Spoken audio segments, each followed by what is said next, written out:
Hello बच्चों, आज हम कक्षा छठवीं का पाठ 2 संपूर्ण संख्या एवं पूर्ण संख्या की संक्रियाएं के बारे में जानेंगे। जैसा कि हम पाठ 1 में पढ़ चुके हैं, प्राकृतिक संख्या किसे कहते हैं। प्राकृतिक संख्या वे सभी संख्या हैं जिसका उपयोग हम गणना करने के लिए करते हैं, अर्थात 1 से लेके 2, 3, 4, 5 अनंत तक की जितनी भी संख्याएं होती हैं, ये सभी प्राकृतिक संख्या कहलाता है। अब प्रश्न ये उठता है कि क्या शून्य प्राकृतिक संख्या है? यदि हाँ या नहीं।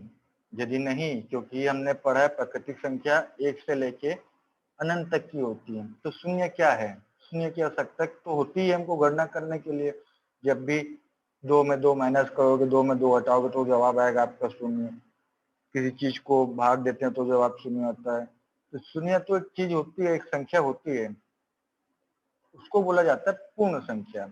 अर्थात शून्य से लेके अनंत तक की जो संख्याएं होती हैं वो पूर्ण संख्या होती है। तो बच्चों, आपको एक चीज क्लियर होनी चाहिए कि कभी भी 1 से लेके जो संख्या गणना करने के लिए जो संख्या यूज करते हैं 1 से लेके अनंत तक की, ये आपकी प्राकृतिक संख्या कहलाती है। और शून्य से लेके अनंत तक की जो संख्या होती है वो आपकी पूर्ण संख्या कहलाती है। पूर्ण संख्या को W से प्रदर्शित किया जाता है। अब देखते हैं पूर्ण संख्या को संख्या रेखा पे कैसे लिखा जाता है।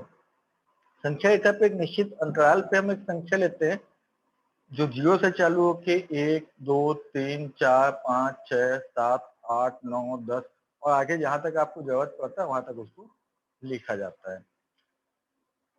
संख्या रेखाओं पे पूर्ण संख्याओं का योग, पूर्ण संख्या को जोड़ा कैसे जाता है। आप पिछली कक्षा में पढ़ चुके हैं कि 3 में 2 को जोड़ने पर 5 प्राप्त होता है। बट पूर्ण संख्याओं का योग जब हम पढ़ते हैं तो जैसे क्वेश्चन दिया हुआ है कि 3 + 2, तो सबसे पहले संख्या रेखा में 1, 2, 3 में आएंगे, फिर 3 से फिर 1 और ये 2 में जाएंगे, दोनों जुड़ेगा, ये कहलाएगा आपका 5। ये होता है आपका संख्या रेखा पे 5। पूर्ण संख्याओं को संख्या रेखा पे घटाना। 8 - 5, सबसे पहले हमने ये 0 से चालू किया, 1, 2, 3, 4, 5, 6, 7 और ये 8। 8 तक का पहले एक लाइन ले लिया हमने, देन फिर इसमें से 5 माइनस करना है, तो 5, 1, 2, 3, 4, 5, तो ये हमारा आया 3 नंबर पे आ गया। तो 3 नंबर इसमें इसका आंसर होगा। फिर अपन देखते हैं पूर्ण संख्या रेखा पे पूर्ण संख्याओं का गुणा करना। गुणा कैसे किया जाता है? गुणा करने के लिए 3 × 4, अर्थात 3 को 4 बार हमको लिखना पड़ेगा। 1, 2, 3, 1, 2, 3, फिर दोबारा लेंगे 3 तक, फिर तीसरी बार 1, 2, 3, फिर चौथी बार 1, 2, 3, तो टोटल किस नंबर पे आएगा? 12 नंबर पे, अर्थात 3 × 4 करने पे 12 आता है। अब हम भाग करना देखेंगे, 12 / 3, अर्थात 12 तक की संख्या में 3 को माइनस करते हुए चलेंगे। यहाँ पे कब हम 0 में पहुंचते हैं, हमारा स्टार्टिंग पॉइंट होता है यहाँ पे 12, यह हमारा स्टार्टिंग पॉइंट होगा, क्योंकि हमको भाग देना है किसको? 12 को। किससे भाग देना है? 3 से भाग देना है।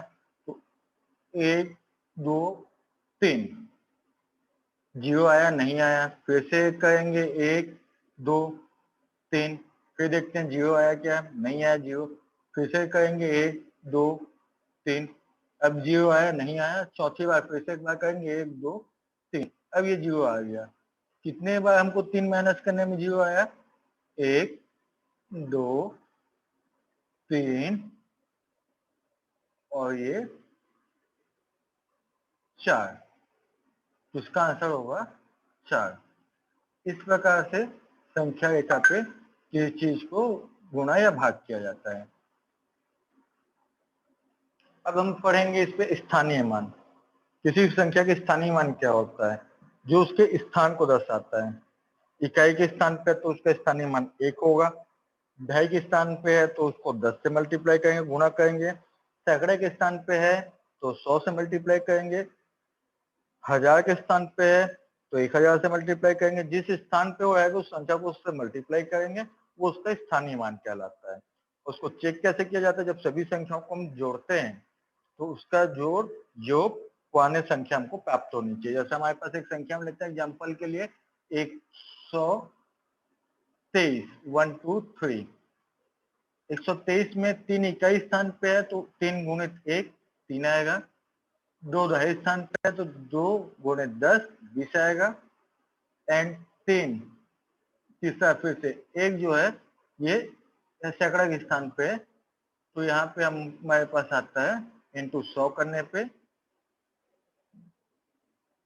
100।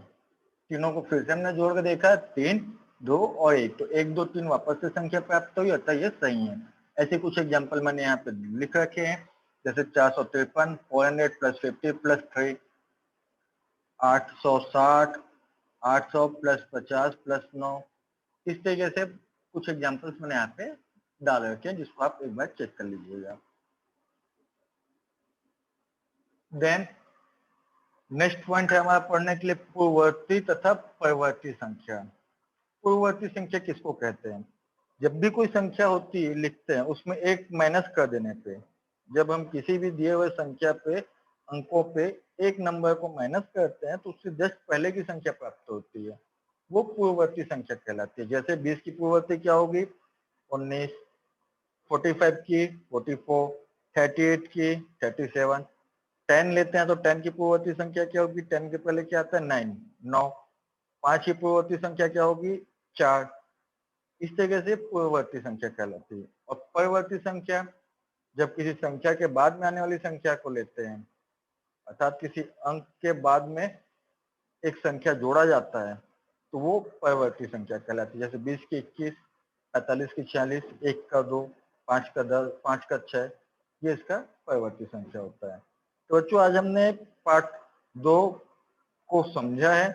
कल हम इसके प्रश्नावली पे काम करेंगे, कल हम इसका पर्सनली सॉल्व करेंगे। इसको आप एक बार और सुन लीजिए, पढ़ के एक बार समझ लीजिए, और कुछ भी चीजें इसमें से समझ में नहीं आती है तो आप मुझसे पूछ सकते हैं।